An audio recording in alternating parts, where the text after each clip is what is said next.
Assalamualaikum guys, it's your boy Mirar Abilis here and welcome to my vlog 128. সবাইকে ঈদ মোবারক guys. আজকে হচ্ছে last day 2024 কোরবানিদের and আজকে হচ্ছে 16 June. আসলে সময় যে কিভাবে চলে যায় বলার বাইরে।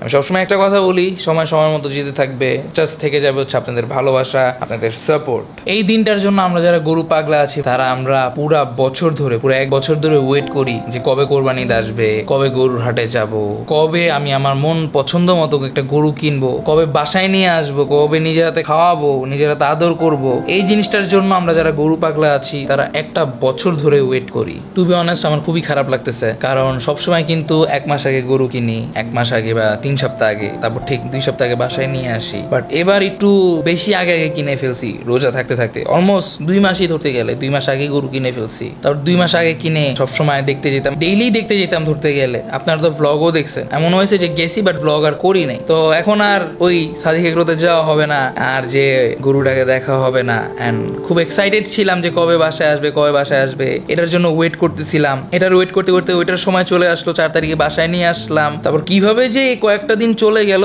কিছুই বুঝলাম না। আসলে আমি জিনিসটা শো করতেছি না, বাট আমার মতো যারা গরু পাগলা আছে তারাই বুঝতে পারো যে এটার ফিলিংসটা কি কষ্টে। তো যাই হোক, এটাই হচ্ছে স্যাক্রিফাইস, এটাই হচ্ছে লাইফ, কিছু করার নাই। তো যাই হোক, মন খারাপ আর না করি, এখন নিচে যাবো, নিচে যে ওকে শ্যাম্পু দিয়ে গোসল করাবো, তারপর খাওয়া দিব। টু বি অনেস্ট এটা ভেবেই খারাপ লাগতেছে যখনই এটা ভাবতেছি যে কালকে গরুটার নিচে থাকবে না, আমি নিচে যে ওকে খাওয়া দিতে পারবো না, আদর করতে পারবো না, ওকে আর নিচে গেলে দেখতে পারবো না। তো যখনই এটা মাথায় আসতেছে তখনই না আমার অনেক অনেক বেশি খারাপ লাগতেছে। আমি বলে বুঝতে পারবো না, আমার ভিতরটা পুরো ফেটে যাচ্ছে। কারণ কি, এই 13টা দিন কিভাবে যে চলে গেল। এই 13টা দিন এমনও হয়েছে যে আমি নিজে ঠিকঠাক ভাবে খাওয়া দাওয়া করি নাই, তারপর হচ্ছে নিজের ভালোভাবে যত্ন নিতে পারি না। বাট আমি কিন্তু আমার গরুর যত্ন একদম 100 ভাবে নিছি, একদম ভালোভাবে নিছি, একদম টাইম টু টাইম খাবার বলেন, গোসল বলেন, সব করাইছি। টু বি অনেস্ট আমি আমার নিজের থেকে ওই গরুকে অনেক বেশি ভালোবাসি, অনেক বেশি। এটা সবাই জানেন যে আমি কেমন টাইপের গরু পাগলা। তো এটাই, যাই হোক, খুবই খারাপ লাগতেছে। নিচে যাই, নিচে যেয়ে গোসল করাই, রেস্ট নিচ্ছে, দেখতে পাচ্ছেন। এই যে শ্যাম্পু নিয়ে আসছি, এখন শ্যাম্পু দিয়ে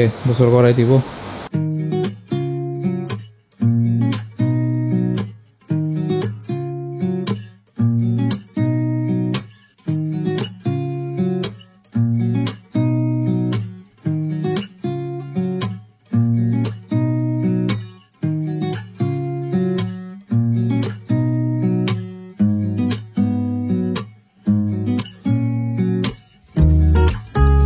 মাত্র ওকে শ্যাম্পু দিয়ে গোসল করালাম, গোসল টোসল করে মাত্র ওকে খাওয়া দিচ্ছি। এই যে খুব মজা করে খাচ্ছে, মাশাআল্লাহ।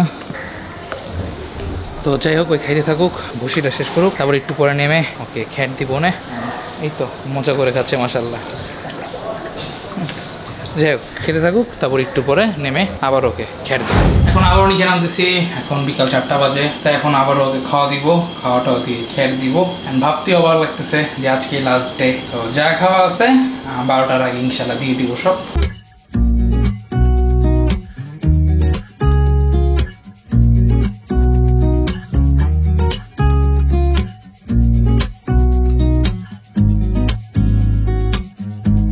খাওয়া দিয়ে দিছি, বুসি দিছিলাম, বুসি করা শেষ, এখন খ্যাট দিছি, খাচ্ছে মাশাআল্লাহ। এখন আমি উপরে চলে যাব, আমার খুব ক্ষুধা পাইছে, কালকে রাত থেকে না খাওয়া। আজকে তো ভালোভাবে ঘুমাইতে পারি নাই, ঘুমটুম আসে নাই। কালকে থেকে মনটা একটু খারাপ, কারণ কিভাবে যে সময়টা চলে গেল বলার বাইরে। 13টা দিন যে কিভাবে চলে গেল নিজেও বুঝলাম না। উপরে যাবো, বাসা যাবো, ফ্রেশ ট্রেশ হয়ে নিচে একটু খাওয়া দাওয়া করবো, তারপর আবারও নামবো 9টা 10টার দিকে। লাস্ট যা খাওয়া আছে সব দিয়ে দিব ইনশাআল্লাহ। ঘুমাই গেছিলাম, মাত্র উঠলাম, এখন 9টার মতো বাজে। কালকে রাতে আমার ঘুম হয় না এত বেশি, তো একটু রেস্ট নিচ্ছিলাম, শুয়ে ধাপ করে ঘুমাই গেছি। হোয়াটএভার, এখন যা খাওয়া আছে শেষবারের মতো সবকিছু দিয়ে দিব। রেস্ট নিচ্ছিল, উঠে গেল, আমি সামনে আসছে আর উঠে গেছে। আর যে এখানে পানি দিচ্ছি, এখানে মিঠাই আছে, আর এটা আগের খুশি, এটা শেষ। এই যে লাস্ট ভুসিটুকু আছে, আর এদিকে খ্যার, আরেকটা খ্যার আছে।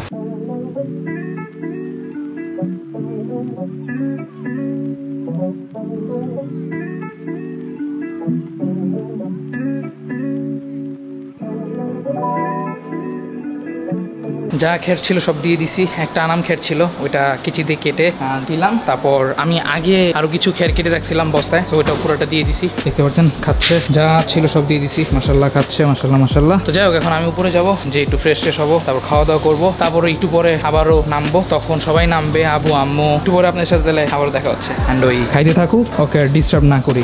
এখন বাজে হচ্ছে ঠিক রাত 3টা। এখন সবাই নামছি আর কি, মাইমুনা, তনিম আপু, আম্মু, আব্বু। এখন আদর করবো, আদর টাদর করবো, উপরে চলে যাবো, একটু পরে নামাজ।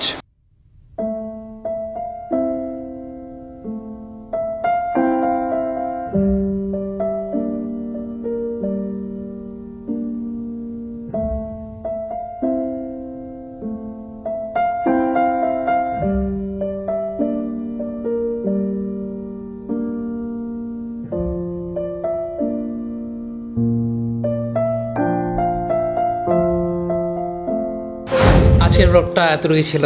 আই হোপ আপনার কাছে ব্লগটা ভালো লাগছে। অ্যান্ড টু বি অনেস্ট, আমার অনেক বেশি খারাপ লাগতেছে, আমার বুকটা ফেটে যাচ্ছে। এটা আমি বলে বুঝাইতে পারবো না, বা আমি হয়তো শো করতেছি না, সবাইকে দেখাচ্ছি না যে না আমি ওকে অল গুড, বা এই যে হাসি মুখে আপনার সাথে কথা বলতেছি। বাট শুধু আমি জানি যে আমার ভিতরে কি চলতেছে, আমার কতটুকু খারাপ লাগতেছে, আমার কতটুকু কষ্ট হচ্ছে। আর তো কিছু করার নাই, কারণ এটাই হচ্ছে স্যাক্রিফাইস। অ্যান্ড আমার মতো যারা মানে গরু পাগলা আছেন, যারা পুরা বছর ধরে ওয়েট করেন যে কোরবানি কবে আসবে, কবে গরুকে বাসায় নিয়ে আসবো, নিজের হাতে খাওয়াবো, গোসল করাবো, আদর করব, তো এই পুরা বছর ওয়েট করে যখন এই যে ঠিক এই সময়টা আসে, চাঁদ রাত, না আমার মতো যারা গরু পাগলা আছে তারা বুঝতে পারছে এই সময় ফিলিংসটা কত কষ্টের। আসলে জিনিসটা দেখেন, কেনই বা খারাপ লাগবে না। আমি যখন ওকে আদর করি, মাথায় আদর করি, মাথাটা পুরো পেতে দেয় যে আমার মাথায় আদর করো, আমার উপরে আদর করো। তারপর আমি যখন ওর পুরো বডিতে আদর করতেছিলাম, ওর পুরো বডিটা আমার সাইডে দিয়ে দিছে যে আমাকে আর একটু বেশি বেশি করে আদর করো। তো এইসব দেখে কেনই বা খারাপ লাগবে না, আমি বলে বুঝাতে পারবো না যে আমার কি অবস্থা আর কি। হোয়াট এভার, আমি লাস্টে না পেরে একটু ইমোশনাল হয়ে গেছিলাম, বাট যাই হোক আমি নিজেকে একটু কন্ট্রোল করে নিছি। দ্যাটস ইট, আজকের ব্লগটা এতটুকুই ছিল। সবাই ভালো থাকবেন, সুস্থ থাকবেন, সবাই আমার জন্য দোয়া করবেন, আমার ফ্যামিলির জন্য দোয়া করবেন। ইনশাল্লাহ দেখা হবে আপনাদের সাথে আবারও কোনো নেক্সট ব্লগে। So tata.